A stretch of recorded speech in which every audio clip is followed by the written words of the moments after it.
North Finest Record. Maaari ba muna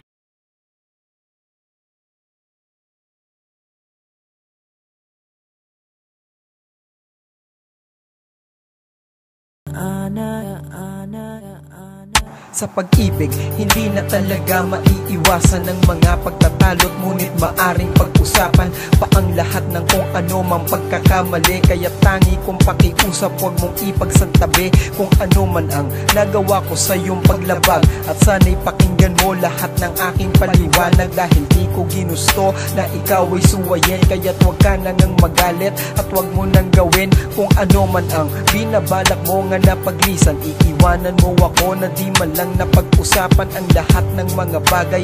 Ako'y nakikiusap, pakinggan mo ako at huwag mong ituloy ang balak, dahil di ko kakayanin kapag wala ka sa'kin. Para kong mababalo kapag hindi ka nakapiling. Kaya't halika na at makinig sa paliwanag. Patawarin mo ako at sa kamay ko ay humawak.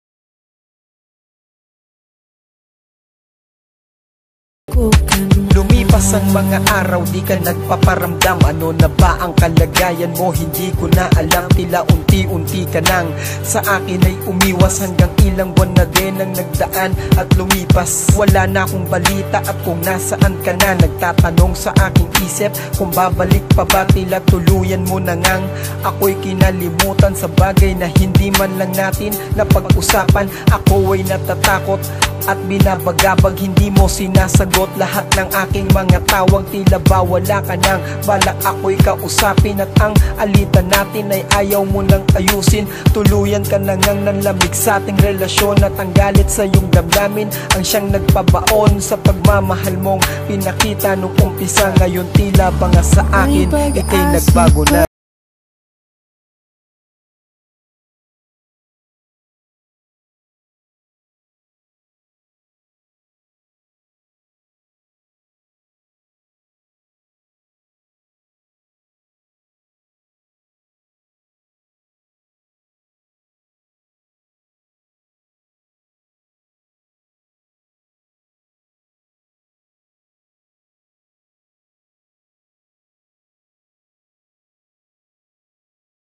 Dumating na nga ang aking kinatatakutan. Ngayon ay naisipan mo na ngang ako'y iwanan. Hindi ko na nga alam ang aking gagawin. Pinilit kang kausapin pero wala pa rin. Ako ay pinagtabuyan at tinulak sa daan. Sabay-sabing wala ka na ngang nararamdaman. Tuluyan ka nang sumuko, pangarap ko'y naglaho sa isang iglap. At tila ba bigla na lang nagbago ang lahat. Pagkatapos nga ng 3 taong pagsasama natin, ngayon iyong binaon ang lahat ng alaala na matamis. Ngayon wala ka na at tuluyan mo nang inalis sa akin ang karapatan na ikaw ay mahalin. Wala na akong magagawa kundi ito ay tanggapin na hindi na babalik kahit ano man ang gawin ko, pagkat ang tulad mo'y tuluyan ng